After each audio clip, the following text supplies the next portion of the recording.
Ćao svima, ja sam Luka, dobrodošli u novi video. Stvarno mi je žao jer nisam snimao neko vrijeme, ali baš me briga, Zato, danas sam na Instagramu postavio anketu, hoćete da snimam tipovi tuča, tipovi ljudi u tučama ili tipovi komšija. Odgovorili ste sa tipovi ljudima tokom tuča, tako da ćemo to danas snimati. A vi ako želite da glasate za sljedeći video, obavezno me zapratite na Instagramu i dobit ćete sve obaveštenja kada izbacim novi story ili novu anketu. Prvi tip osobe je onaj koji se samo gura. Ova osoba uvek viče šta je, izaziva vas i gura vas. Ali kada vi kažete, doći će i pitanje šta je, hoćeš da se biješ? I ako vi odgovorite sa da, ona će nastavljati da vas gura i vikati ajde, šta je. I onda kada je vi zafrljačite u facu, neće joj biti dobro i pašće na pod. Drugi tip osobe, a možda i najgori, je izazivač. To je onaj lik koji stoji u pozadini i koji započne tuču. Ovih likova uglavnom tokom tuče bude 300 jer se okupili da gledaju kako se bijete i viču ja to ne bih trpeo, ili viču ono klasično nabodi ga. Treći tip osoba je pod navodnicima sportista. Ovaj frajer uvek svima preti, visok je, izgleda jako, a kada dođe vreme za tuču dobije batine i svi mu se smeju. Na sljedećem mjestu imamo debelog. Ovaj debeli lik ili je jako slab i ne može ništa, ili je mnogo slab.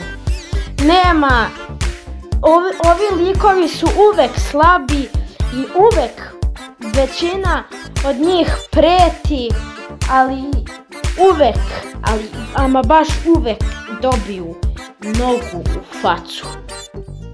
Na sljedećem mjestu je ženska.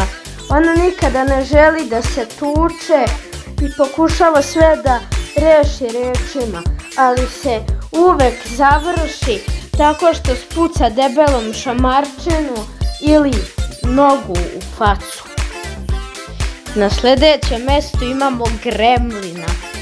Ovaj lik je glavni gremlin, mali je, ružan je, nikakav je, žgoljav je, ali svakako vam preti, hoće da izaziva tuču. Kada vam kaže hoćeš da se biješ posle škole i vi to prihvatite, on će vas sa cijelom armijom patuljaka od 300 ljudi zaskočiti, ubiti vas od batina i onda će reći kako vas je on pobedio, a pobedili su vas njegovi patuljci. Sljedeći tipovi ljudi su killer, klaunovi, / leatherfaceovi, kako god ih zovete. Ovo su oni ljudi koji vas izazivaju na tuču posle škole, na fudbalskom terenu, i kada vi tamo dođete posle škole, oni vam sa nožem iskaču iz žbunja jer ne smeju da se bore fair sa golim rukama, nego moraju da imaju nekakvo oružje da bi im pobjeda bila zagarantovana. Ovi ljudi većinom imaju problema kući i misle da ako vas poplaše nožem da će im biti lepše u životu. Nažalost, došao je kraj ovom videu. Lajkujte ga ako želite da vidite video tipovi komšija. Uđite u Discord grupu, zapratite me na Instagramu, lajkujte i subscribeujte se. I mi se vidimo u nekom sljedećem videu.